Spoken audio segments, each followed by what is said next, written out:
What if I told you the ground beneath Africa holds the key to the entire world's future?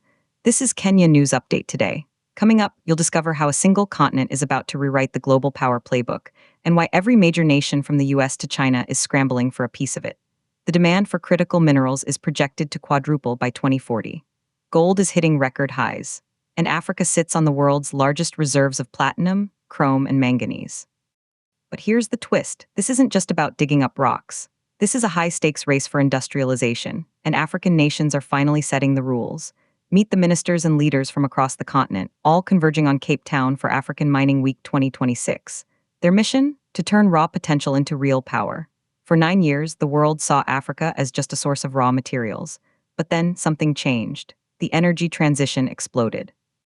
Electric vehicles, solar panels, and advanced tech all need minerals that Africa has in abundance. And now, these nations are saying enough. They're not just selling dirt, they're building nations. But here's what nobody's talking about: the sheer scale of what's still hidden. Take the Democratic Republic of Congo. Its untapped mineral base is valued at a staggering $24 trillion. That's trillion with a T, yet an estimated 90% of its potential remains completely unexplored.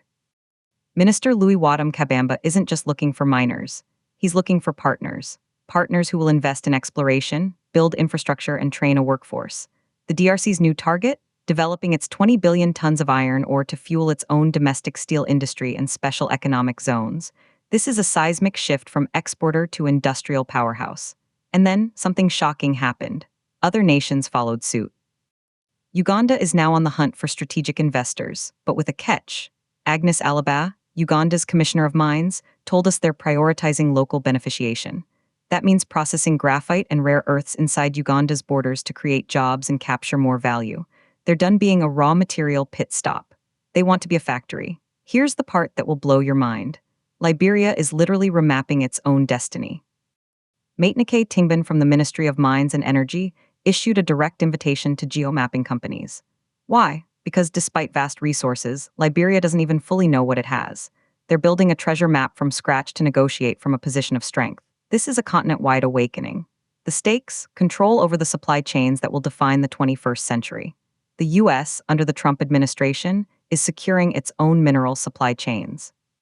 China and Europe are doing the same. But Africa is no longer a passive player. Some say this is economic sovereignty. Others whisper it's a new form of resource nationalism that could reshape global trade. The tension is real. Will foreign investment come with strings attached, or will it be the genuine partnership these nations demand?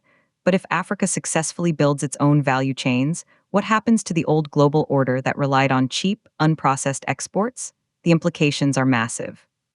A richer, more industrialized Africa changes everything from migration patterns to geopolitical alliances.